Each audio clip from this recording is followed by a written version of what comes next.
Hello, everyone, and welcome to the very first episode of Humanized Podcast. Hi, I am Vardhan, and I'm the part of marketing and ecosystem team at MOI, and I'll be your host for this journey. You might be wondering what this podcast, the Humanized Podcast, mean actually. So, this is our space. This is our space to slow down and go deeper. Here, we are not just going to talk about trends or like noise. We we are going to talk to real humans.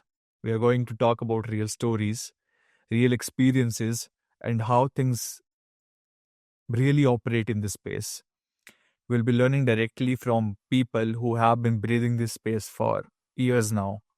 So, if you are a student, if you are a builder, or if you are someone who is curious about Web3, and or you just want to know about where this industry is heading to, this podcast is for you. And we will be bringing some superbly famous, renowned founders and builders from this space to this podcast. And so today, to kick things off, we have AK, the founder and CEO of MOI Protocol itself. And before kicking things off, I will just give you a little context from my side who AK is. So AK has been building in this space for over 5 years now. He is based out of US and he has been deeply involved in designing long-term infrastructure for Web3. Today we are going to get to know him beyond blockchain, beyond what he has done in this space. So AK, thank you so much for joining today. Thank you, Vardhan. Appreciate it. So, Humanized Podcast. So, we are all human after all. So let's chill and talk about how we build stuff and really we really look at the human angle, right? So, Absolutely. Cool. So, AK, like before we talk anything about Moe Web3 or any other technical stuff or go deep into building a protocol or anything else, I think it's really important for people to know who you actually are, something more about you. So, can you take us back to the beginning? Where did it all start? Where were you born and brought up? How did your childhood look like? What were you curious as a child or growing up? very interesting question, Vardhan, long time back. So, pardon me if I take some time to think through that. And thank you for asking the questions. I have not thought about it for a long time. So, I grew up in in uh, in southern India in a state called Tamil Nadu, and and obviously my early childhood till about seventh grade when I was still about until seventh grade was in a city called Coimbatore in Tamil Nadu, right? So and and what I vividly remember that place was even then it was very entrepreneurial. It's probably it's one of those few places where people build things, very industrious, very entrepreneurial. So probably that had an influence on me subconsciously. I don't know, but so it's a uh, very entrepreneurial place. And too, the weather is very good. So if you know, India is hot in many places, right? Yeah, totally. South India gets hot, so it's at the foothills of this Western Ghats. So it's a very cool weather-wise, a cool place, and the cool people too. So that's the memory there.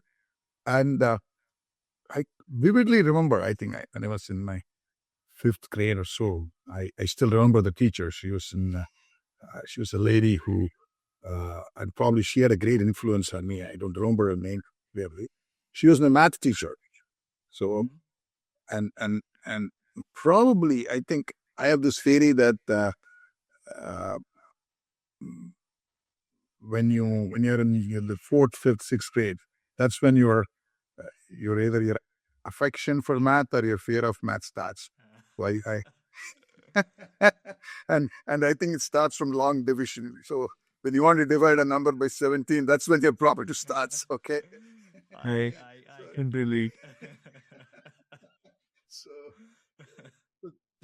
she had a great influence on me. She had a way to teach things, I think, and that kind of got me into this ability, not ability, this liking for math. That's probably the starting journey that I can remember from there. That school that I went to, the teacher having plenty of influence on me in and how I like math from there. Right, so that's probably uh, my memory from the first up to say seventh grade. Then I moved to a place called Chennai in Tamil. Mhm. It used to be called Madras. So, Madras, yeah. yeah, it would be Chennai. The weather is hot and humid, so it's a complete contrast. So there I spent a lot of time. Obviously, uh, uh, I, I, I, I spent quite a bit of time there till my college, so another 7 8 years, and there I think my passion for math go even higher, right? So that then I look more than math, not the arithmetic aspects of math. I always looked at the structural aspects of math. So Mm. I tell people that math is like a story. It's like music. So it's the conceptual part of the math I was very interested in. It intrigued me even then, and I think intrigues me even today, right? So, uh, so and so I did that, and then obviously computer science. Then I got into computer science, and I went to IIT. Then did some more work from there. So my first question, I still remember when I went to my board. A lot of people this question. So my professors, when I went to my first class, he was my computer science professor, and I asked him. This is the question I always remember. When I give an instruction in a software, it does a physical thing, right? You write a Yeah. program, but then it does a physical thing. It prints. So Yeah. my question was, how does an instruction translate into doing something physical? So that barrier is very intriguing, right? So one is a software, the other is in hardware. How does that translation happen, right? So it just, one is knowledge, the other is mechanical, right? So that was I was always curious about, and he said, okay, this is not a question I can answer. If you know, come talk, see me, see me separately. So then that's when I really, that was my real curiosity, right? So if I knew because I always conceptual 8 into 7 is 56, but then how does a computer do something physically, right? And that's what got me into computer science, and obviously built from there, and that's my journey. So from an obviously growing up in a place like southern India about 30 40 years back, uh, you have certain set of limitations on exposure and what you want to see, where you want to go.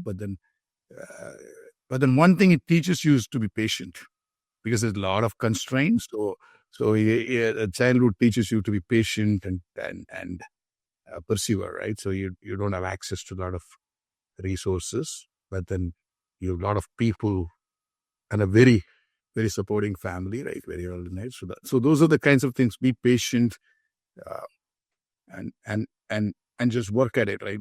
Don't, uh, and that's the kind of learning that I've had. Got it. Got it. Yeah, It was fun. Yeah. it does. It does. But to be very honest, I feel like I am totally on the other side because I was born and brought up in the north side of India, and secondly, I hate maths. Uh, in the same seventh grade, when teacher used to ask, "Okay, what is 17 into 7?" I would be like crying, or like my father used to teach me. I was like, Yeah. yeah, I tell people that you can cross the Rubicon. I tell even now people, right? If you want to do well in get the exams, learn up to the 19th table. Okay. So you will be better than 95% of the people. yeah, I bet. It may not be so much these days, but then what it does is trains your brain. That's all. Yeah, Like the way you go to the gym, you like to train your brain as well. So I totally agree. I totally agree. Yeah. Cool, cool, cool. I when I joined Moe, I looked at your LinkedIn profile Mhm. and I found out that you have worked with Accenture. Now, to everybody who is in college or who is like just graduating out of college, Accenture is a company that everybody has on their list to get into. And you have worked with Accenture. So tell us more about your experience at Accenture and more about your professional journey. Yeah. So obviously, after college, I came to the US. So I think late early 90s. Initially, I was with Oracle, right? So and building distributed systems. That's how we got into distributed systems. I can tell you, even today, when I'm building more, the lessons that I learned there is still relevant, right? So it just didn't. Uh, so obviously, when I got started in colleges, right, and you just we used to use punch cards, EC 1030. So so talk about patience, right? You got to write your program, go give it to a punch card. He punches it and gives it back to you, and then you got to give the operator. He processes it and gives you a printout.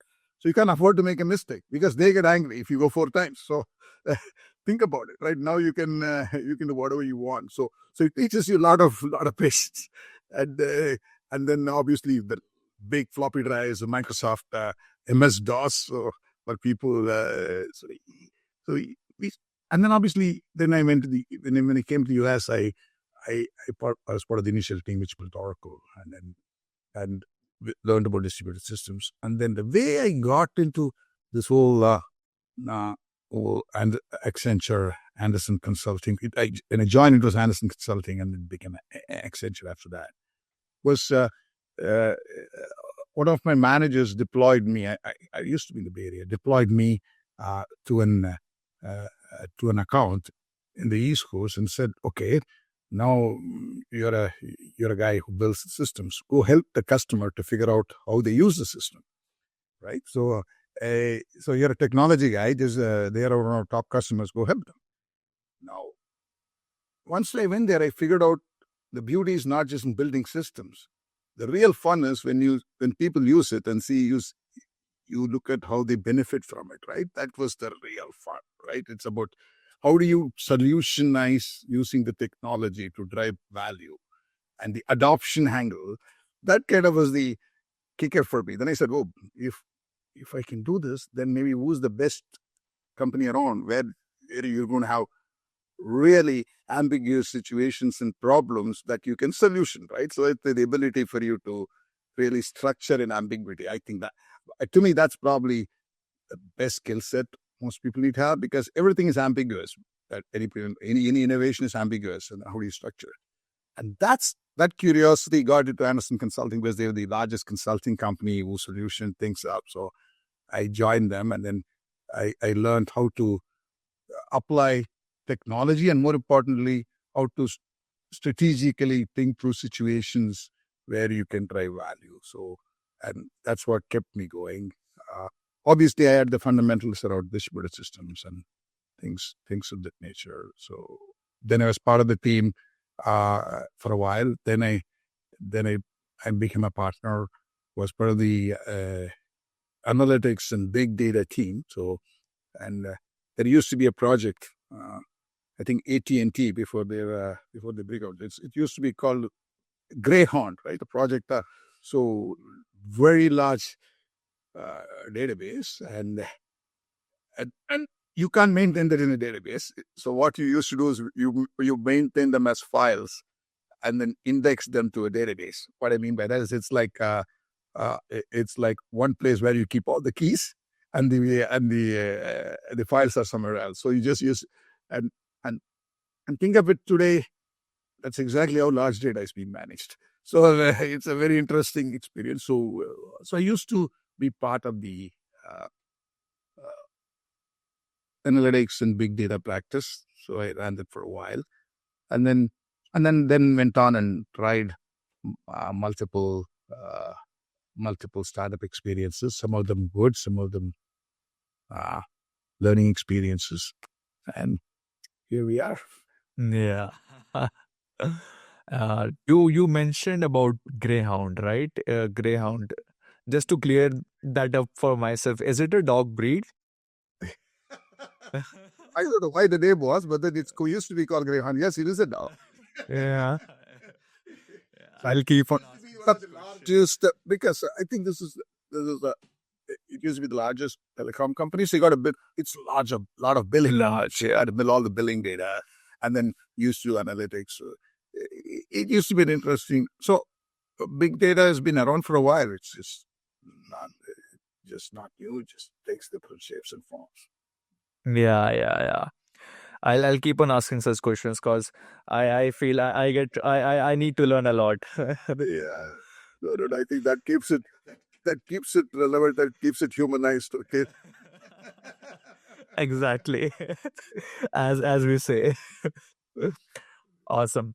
So you were already doing really good and well in this Web2 space, as we say, in this tech world.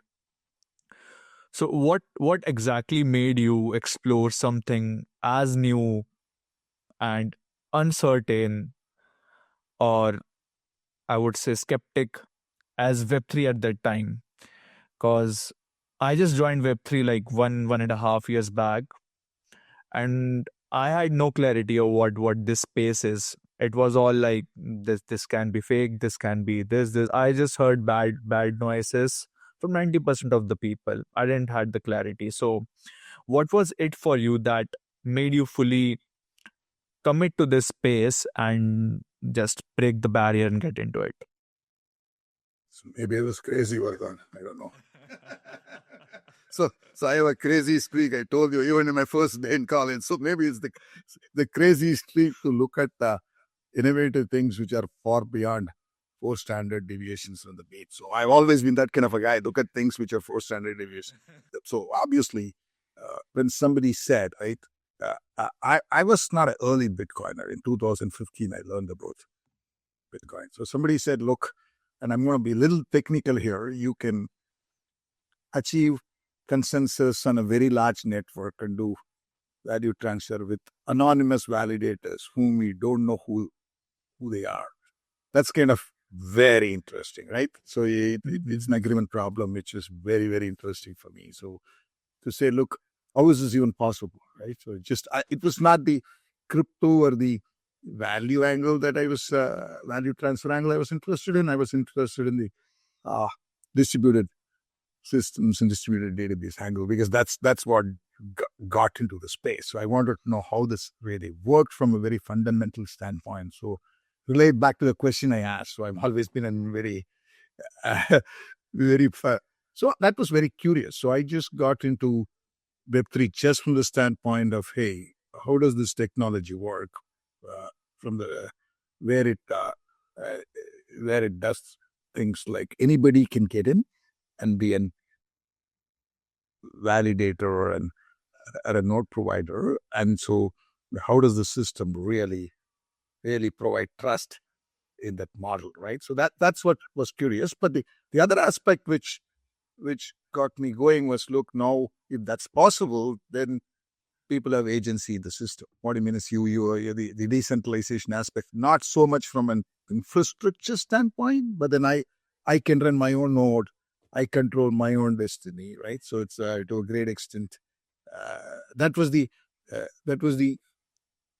philosophical angle having individuals having right. So not so much about decentralization. It's about uh, uh, personalization, right? So I always believe that it is about people having right and people having the ability to make decisions themselves, not part of any group, right? I think individuals values are personal at the end of the day. So that was the other aspect. So can I run a node? Can I control?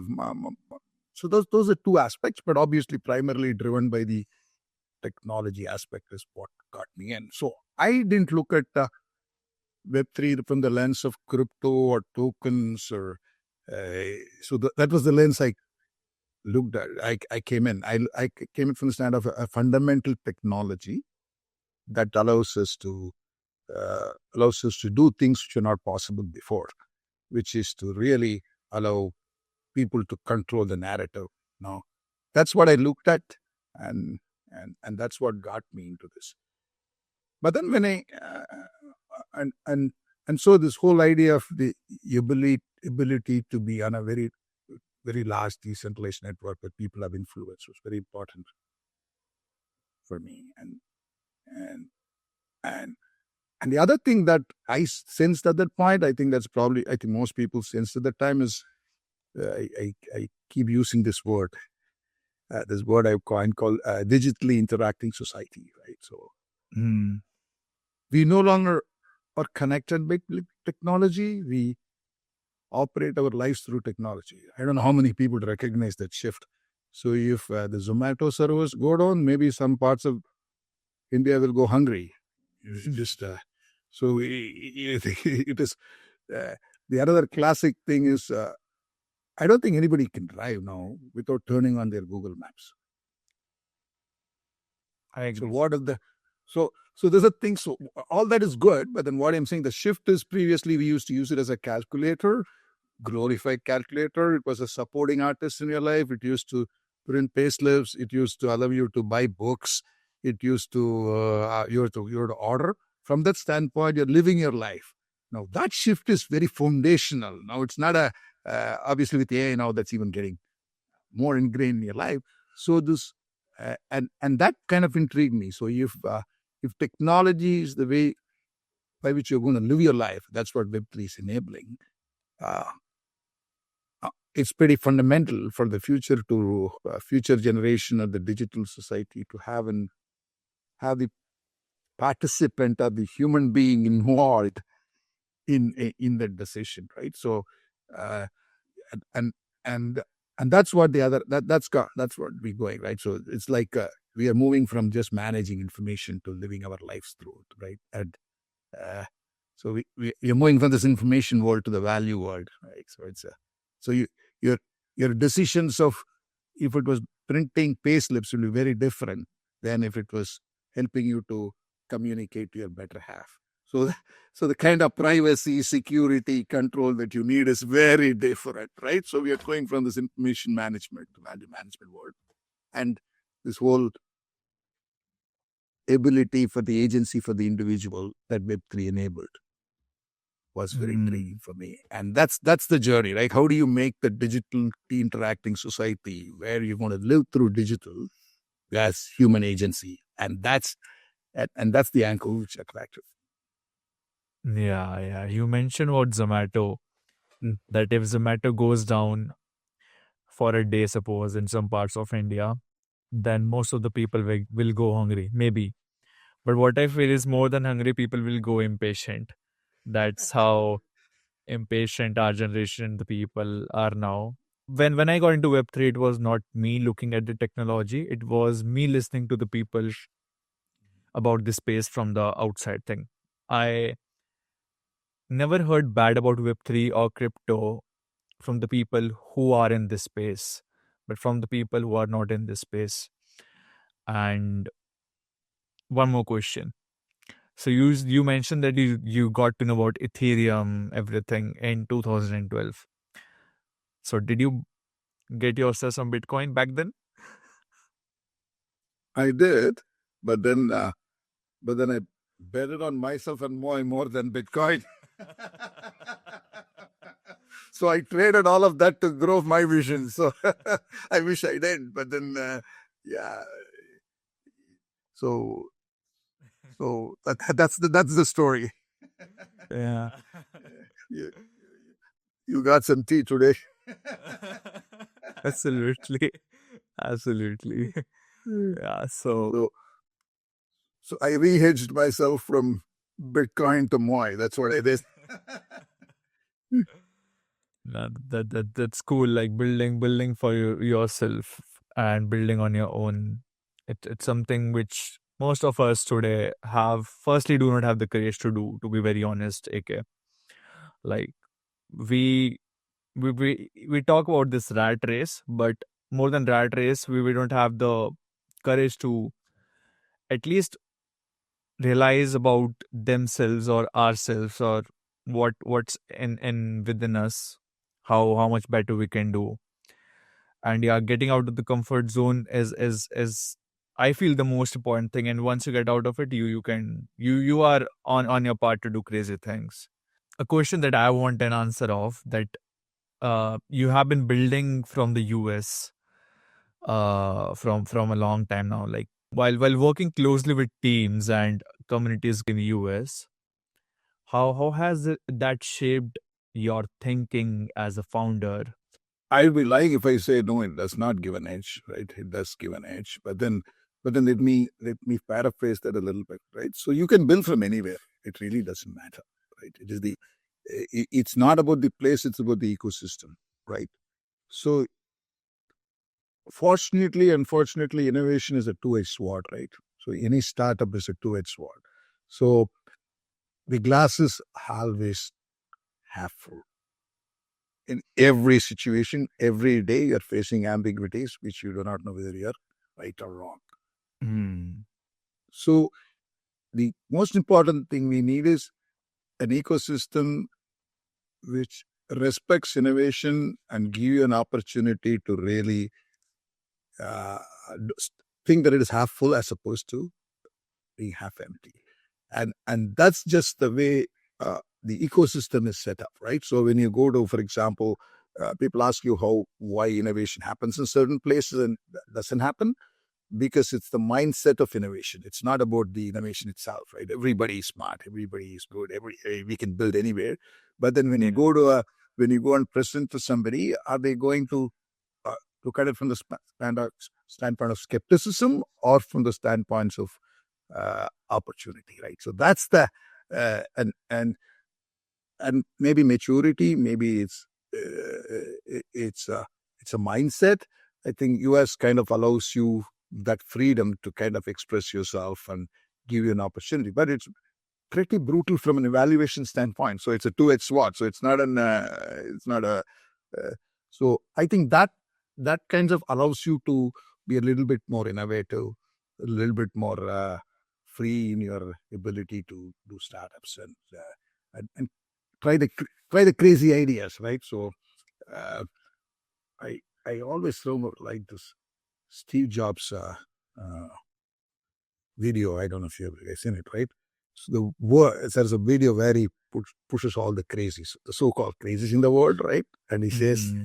uh, the uh, the world does crazy things because crazy people dream to be crazy. Okay, right? So you have to be dared to be crazy, and you have to be dared to change the world. Then only the world changes, right? So that's the opportunity. So the ecosystem allows crazy people and gives them the space. Then innovation will grow. So and that's probably the most important lesson I've learned. Right? You can work the bright people everywhere, but then you need to allow people to dream, and then really crazy things can happen. Absolutely. You just mentioned about you need to be crazy to build things, obviously. And if we talk back about building a company, a lot of people just see the big announcements, big wins, that they raised this amount of money, or they launched their mainnet or something like that. But they obviously don't see the hard part behind. To put it more simply to you, what do you think, what does building something of your own really look like in a day-to-day life? Yeah, the first thing for a startup founder or anybody when you're building something, it's a lonely journey, man. So you got to be ready to be lonely. What I mean by that is you got to believe in your vision. Absolutely, right? Nobody is going to believe in it if you don't believe in yourself, right? That's the first starting point, right? So uh, the corollary of that, maybe counterintuitive, is don't take yourself too seriously. Things change, right? So it's very hard. So live a bit, right? So it's very hard. It is very difficult to build things. There are at every turn there are naysayers, and rightly so, right? Everybody's looking at it from things ambiguous. So one of the toughest part of being a startup founder for me, right, has been it is absolutely crazy that things change every day. So you got to be ready with that, but then you also have to be extremely planned. So it's a plan for the day every day. So it's just startups are inherently a very planned. We have to be extremely be planned, but then it'll change every day. So and uh, that's the nature of it. So you will have a lot of good days and bad days, and probably initially more bad days than good days. But then, so you got to firm in your vision and conviction, because you will get a lot of free advice. Believe me. So when you're a startup, and rightfully so, everybody has got it. But then you need to know what you want, where you want to go. But then don't take yourself seriously, and because it's a journey, right? Don't make it all composing. Don't make it your life's life's mission. You have to be very focused, but then you gotta be humanized too. What I mean by that, you gotta live your life, and so. But it's hard. It takes us time, and especially what we're doing at MOI, right? We're trying to build a completely new paradigm to say that we're going to change from an information management world to a value management world, right? Values are fundamentally different, so you need a new computing paradigm. We'll talk about those things later, but then we're trying to say things which we're trying to be crazy about things which others may think is crazy. So and I'm sure every startup founder has got this got a story, right? So believe. So it's a lonely journey, and obviously when you're lonely, it is stressful, and so you need to figure out and coping mechanism to handle that, and that probably is the largest problem. The problem is never really the work. It's about being lonely and believing in yourself and having the coping mechanism to handle that. So if you look at all successful founders, probably who are raised, I think they would be good at doing that. The ability to be on their own, believe in themselves, and having coping mechanism and things like that. Absolutely. I totally agree with you. Like, belief is something that's not inherited. It's something that you you gotta have belief in yourself and what you do, cause then only you can do big. I have been like a sports person for most of my life, AK, and like I watch a lot of cricket, tennis, basketball, everything, and every sports person I see successful today has one word. Like in any clutch situation, one thing that they have is belief. And here the same, like building Yeah. something of your own, you got to have the belief that yeah, this is going to work because this is your idea, you thought of it, and yeah. Yeah, so you talked about tennis, right? So I recently read a Roger Federer quote. Okay, I think I'm sure it's there. So uh, he said he asked a question. I think some valedictorian speech. He says, how what percentage of games has he won? Mm. 80 to 85% of the matches he has won. I'm sorry, 80 to 85% of the matches he has won. So then he asks, what percentages of games do you think I won?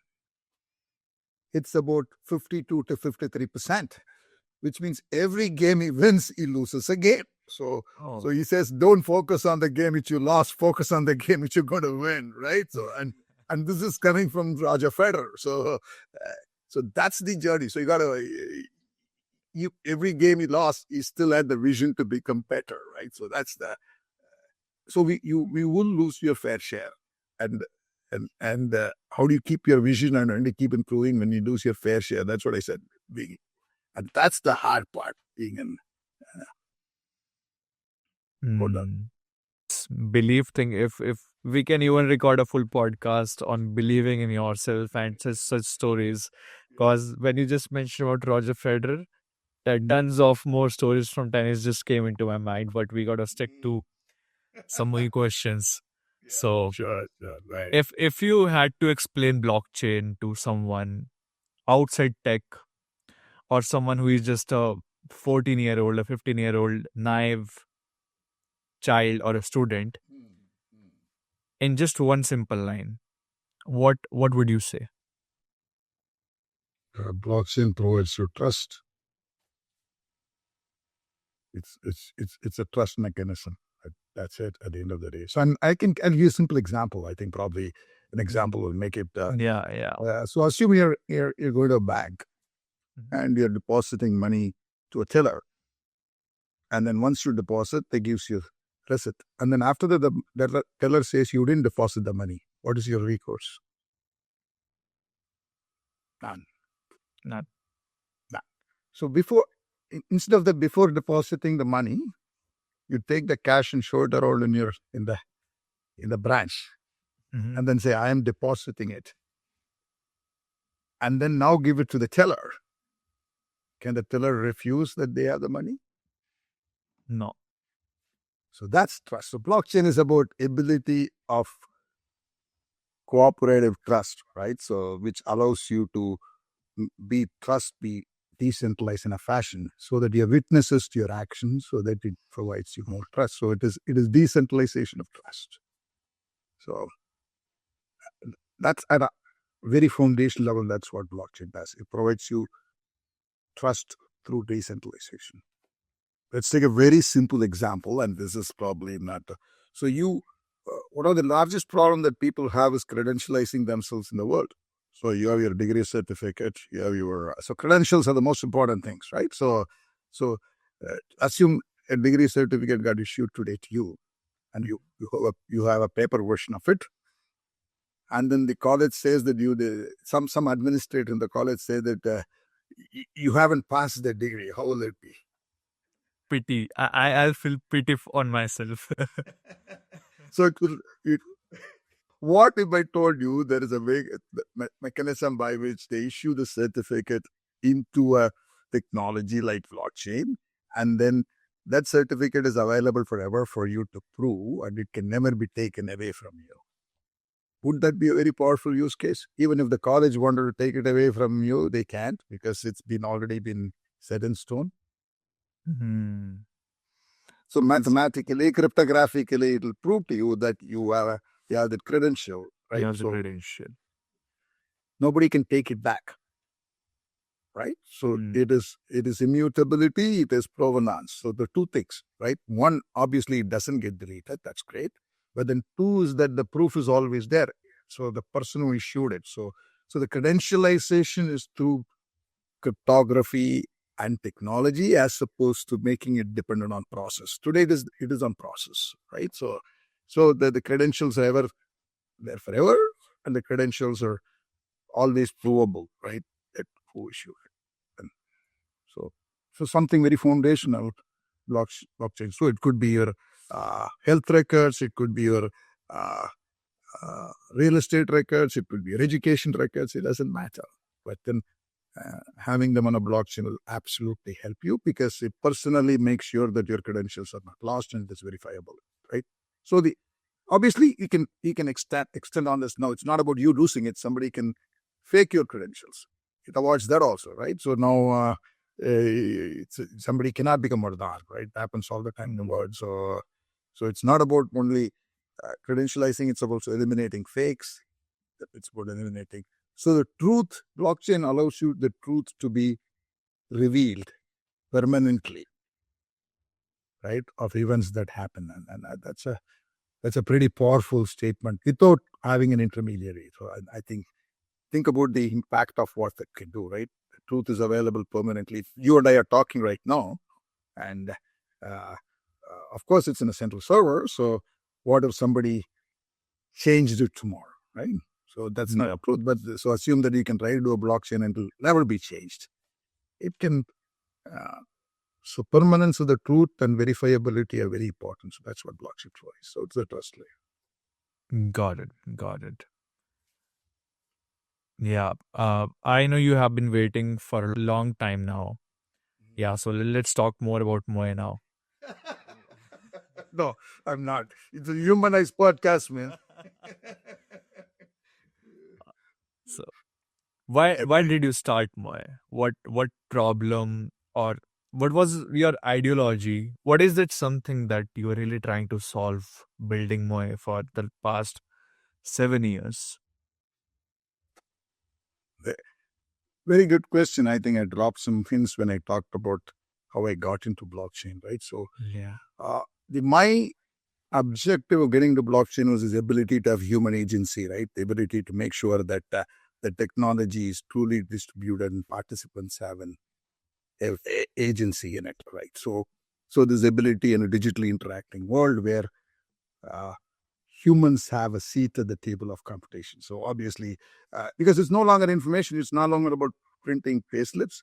It's about living your life on it. So obviously, I need to be able to enable and control the interaction the way you would do it in everyday life, right? So Yeah. in digital, how does humans have a influence, right? So obviously, uh, it's not about infrastructure decentralization alone. So most of the decentralization projects is about infrastructure decentralization. It's not about participants having agency. Let me give you an example. So um, uh, people's uh, trust definitions are very different.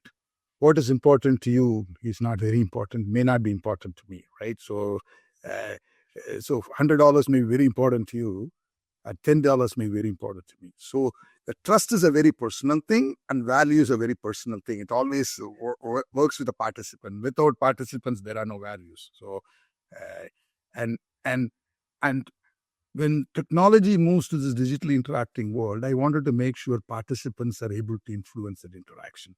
So whether purchasing a coffee in Starbucks is very different than buying a house in, say, in Beverly Hills. They're completely two different things. You can't treat them uh, similarly. Similarly. So for the past 70 years, right, computation has really is a very systemic feature. Participants don't have a seat at the table of computation. So you're an entry in a database or you're a profile in an application. You don't have an individual existence to impact what the network can do for you, for your interaction. But in real world, that's not the case. So if you go to a room and if you talk to somebody, you behave in a certain way. If you're in a coffee shop, you behave in a different way. If you're in a stadium, you behave in a different way. When you talk to your mom, you behave in a different way. When you talk to your friend, you behave in a different way. Real world is all about people and context.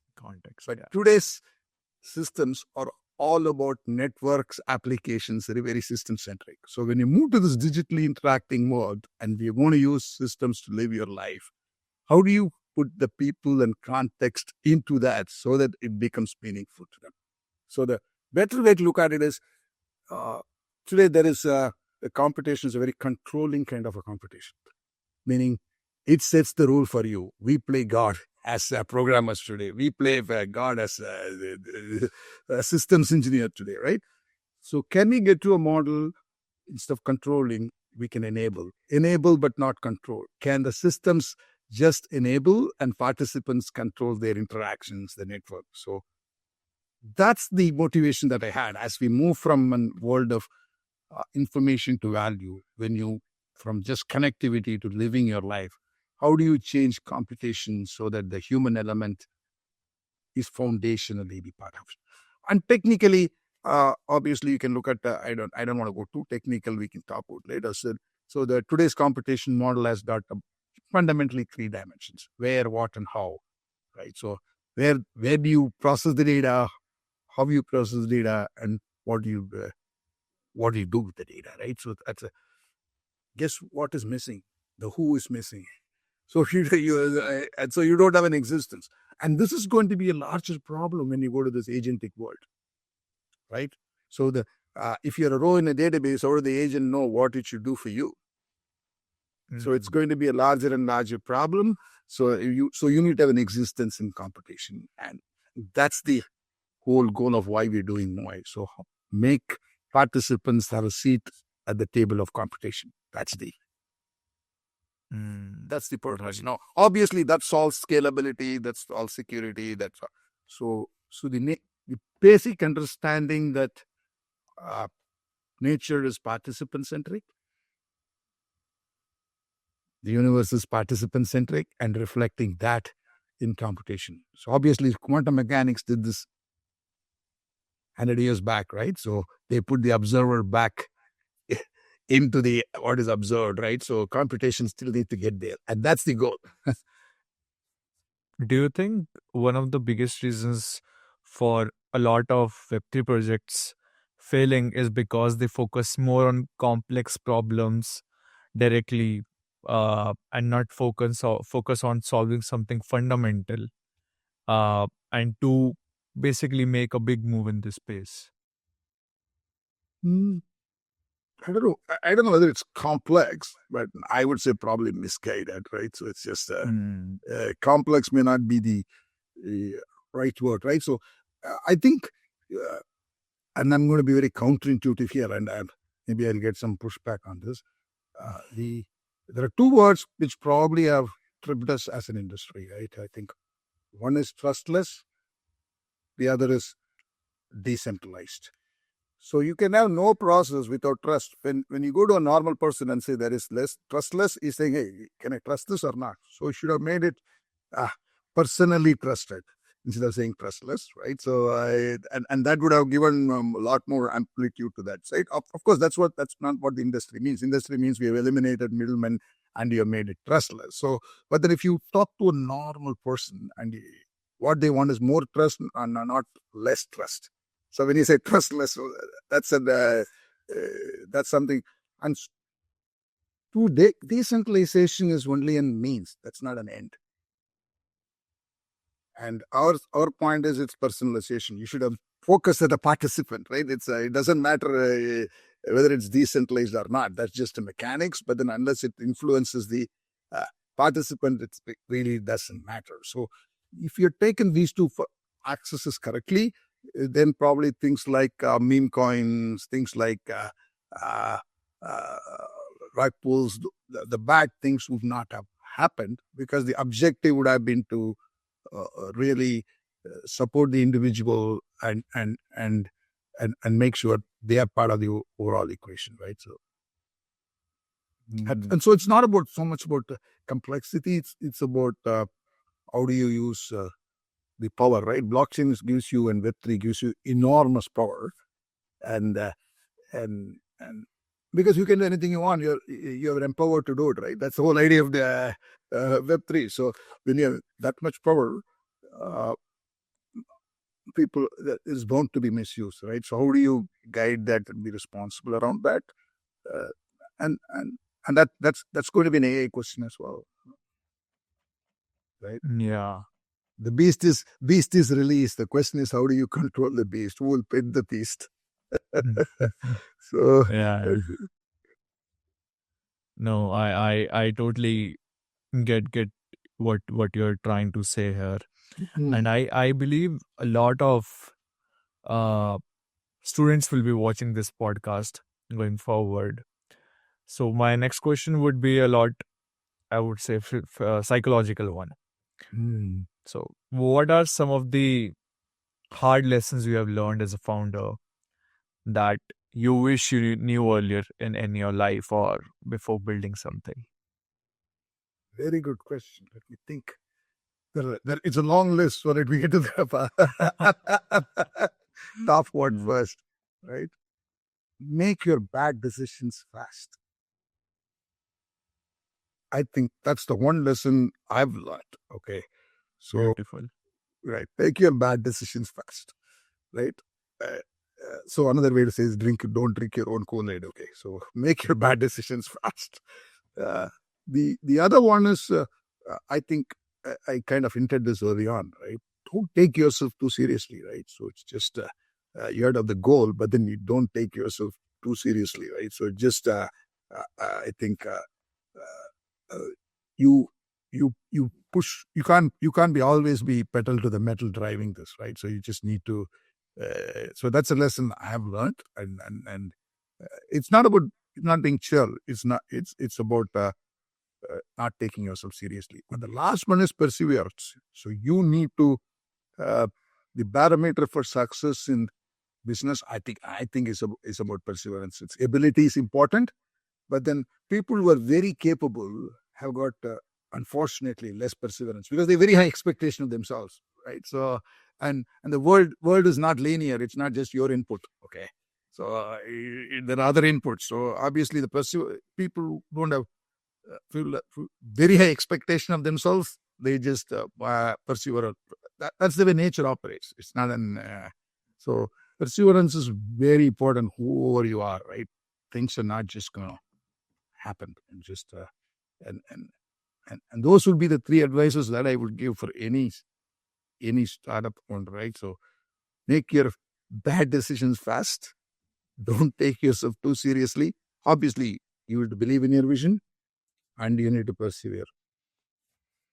I heard this quote somewhere that if you knew that after 10 mistakes, bad decisions, you are going to get success or you're going to reach where you want to. So how fast you would want to make those 10 mistakes? Yeah. And that's where it takes us, like make the bad decisions quickly as soon as Yeah, possible. this is a humanized protocol, right? So let us think about this thought exercise, right? How did you learn biking, Vardhan? How did you learn to bike? Through falling, How did you learn to swim? through drowning, Okay, how did you learn to walk? through crawling, through So the falling. only way you can learn is by doing it and failing. Learning is the faking and making is making faking and making it is only way to learn in life. And Right. that's what makes you human. The ability to fail is what makes you human, not the ability to succeed. Okay, uh, that's the most important part. Okay, so that's where we are different from a machine. A machine Yeah. cannot fail. So if it cannot fail, it cannot learn. So uh, and and and and so failing is actually not a bug. It's a feature. And and once you recognize that, perseverance automatically happens. As you rightly said, there is a number of failures that you need to go through before success. I don't know what that function is, but then it's different for different people. But then there is nobody who's succeeding all the time. You get it? Yeah, I feel I don't know about your generation, AK, but me myself, I believe in perseverance, but I I'm not that patient onto things. I'm not that patient onto building things. I'm not ready to suppose I have a vision. I It will be very very tough for me to commit to it for like 4 years, 5 years, and that's what something our generation is lagging a lot. So The I, things, I so I talk to a lot of people like you with that. So the thing to do is if you don't do this, what will you do next? Ask that one question, and you will do this. mm, So it's easy to give up. So the most easiest thing we can do is to close something, right, right? The most absolutely. so but then you can't close and keep quiet. You have to start something else, right? So so people always think that A prime is better than A. It may not be. so Yeah. so it's a function of A. It's not A or A prime. So that's the so once you understand that, it's always a function of you, right? It's not a function of an state. So it's not an A to A prime situation. You're not going to get better because you got A prime. It's still a function of A. A prime is also a function of A. so, Yeah. and so your behavior, your hard work, your all of that thing is going to come to the new situation too. So I'm not saying you absolutely be in bad situations. That's not what I'm saying. But then just changing for the sake of changing is not going to change the fundamentals, right? So of course you got to fail fast. I told you got to make your bad decisions quickly. So of course you got to do that. But then so you need to know it's a bad decision. It's got to be part of the growth. It can be the part of the change. So you can't just change for the sake of changing. And For the people who are watching this doesn't mean that you need to take bad decisions in any other way. no, that's not what you're saying. Yeah. So don't prolong your bad decision. Is all you're saying. And if you Don't overthink. Take this in the right way. Yeah. So yeah. I have another question for you, AK. So when you think about the next 3 to 5 years, or say 1 or 2 years, Mm. where do you see MOI or the whole Web3 or blockchain space or ecosystem as a whole? Yeah. So I will talk about both. I think uh, my bet and I think it's for the industry as well. That's why we are always making that bet, right? It's all about going to be about trust. It's about trust, and trust, as I told you, is about participant centric, right? So that's where it's going to go, right? Uh, because the genie is out of the bottle, whether it is Web3, whether it is AI. It's no longer about ability. It all comes down to trust. So let's go through a thought experiment, right? So and see whether this lands. I'm going to try it on the fly and see whether it lands. Yeah. So will you allow right now an autonomous AI agent to post on your behalf on X? No, not really. Okay. Will you allow an autonomous AI agent to act on your, I don't know, your bank balance? I don't think so. So, so will let me get one more. So we're talking about Claude and Codex and all that writing Yeah. really good code. Will any of those founders allow that code to autonomously sign contracts? Not possible. I don't think so. Anybody would do that. So are all of these questions the problem of ability? Agents will get there in another 6 months. It'll be able to do everything in the world. Okay, probably people are saying it'll have the as more intelligent than me and you, right? Yeah. From a scope standpoint, then what stops this? When do you cross the Rubicon when you allow that to happen? Think about that answer. The only thing that anybody can answer is when the agent reflects who you are. Who you are. And that reflection is different for different people. I may allow only $100 in my wallet to be acted by an agent. You may allow $1,000. You may allow I may allow $1 million when I win the lottery. It really doesn't matter. So it's very context and participant centric, right? This trust is a very so if the agents have to reflect you, then you need to exist first.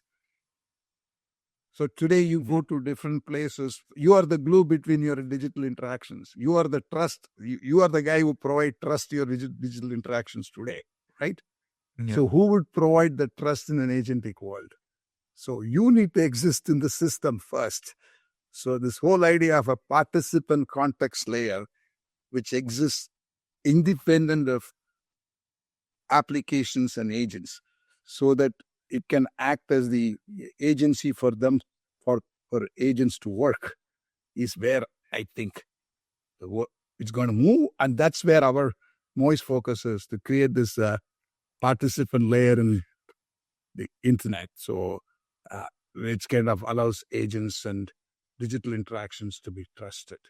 So if you yourself are a row in a database or a profile in an application, you're not going to have agency to really allow them to reflect you. So I think trust and participant centricity is where we believe the industry is going to go, and that's what our focus is also, right? So it's not about speed or it's not about capability. It is going to be around trust and participant centricity. So humanization, if you want to think of it, build the human layer in not in a philosophical sense, in a computing sense, right?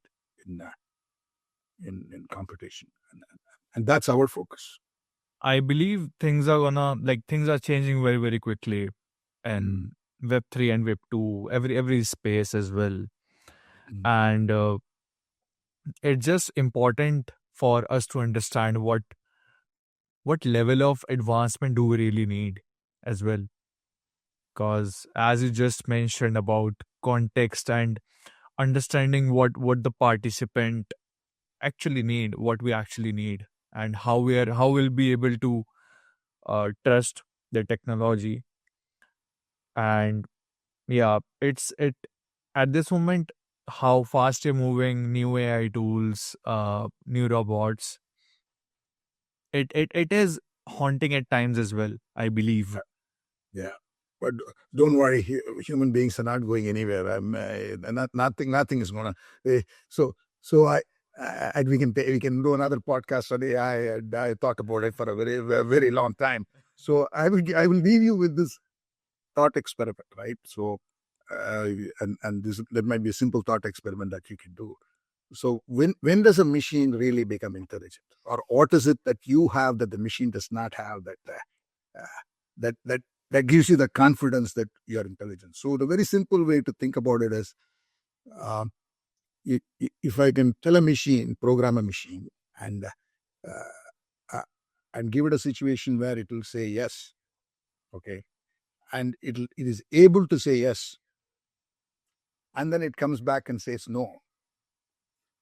That's when it has got agency. My 2-year-old daughter will do it 20 times a day. She knows that I've given her the instruction. She knows that she can say an yes, but she has got the choice to say no. Okay. Yeah. So no machine will do it today, and hey, because so it's not about guardrails. So you have to think about this example correctly. It's about uh, you given it to do, you programmed it to do something, and it can do it. Right? It is an S, and it knows it can do an S, but it has to make a choice to say no.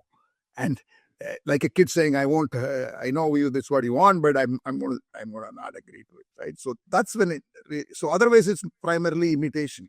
So what it is, people are falling for imitation today, right? When you want to automate something, it starts from imitation.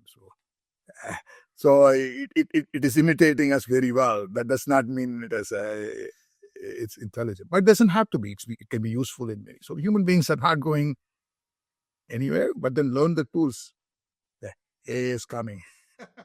Right. So I think everybody, and it's a great technology. I think it's going to do a lot of great things for us, right? It increase productivity, uh, support. I think it's going to elevate what human beings. Every technology has elevated us. It's going to make us even better, right? That's what I believe. And so you will be able to do higher order things. Right.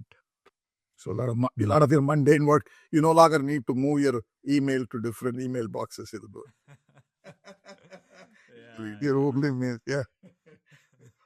Or send an automated message to those friends calls you don't want to pick up in your own voice. That will be helpful. Yeah. Okay. This has been an incredible conversation. Like I don't want to stop talking. I can talk for hours, but this is just the first episode, and we keep will keep on talking more in the next upcoming episodes. And I believe a lot of people, founders, students, can take some big inspirations from you. Especially I do take a lot of inspiration from you. So thank you so much for sharing your journey. Thank you so much for talking so openly. We just named our podcast the Humanized one. So that's you. That was what we wanted. Yeah. But before we close, is there one final thought you would like to leave the listeners with? Okay. I will leave. This is what comes to my mind. Be bold to make mistakes. The only way you humanize thing is only human beings can make mistakes. So Right. be bold to make mistakes. That's the way you learn. So that's the thought I will leave you with. Okay.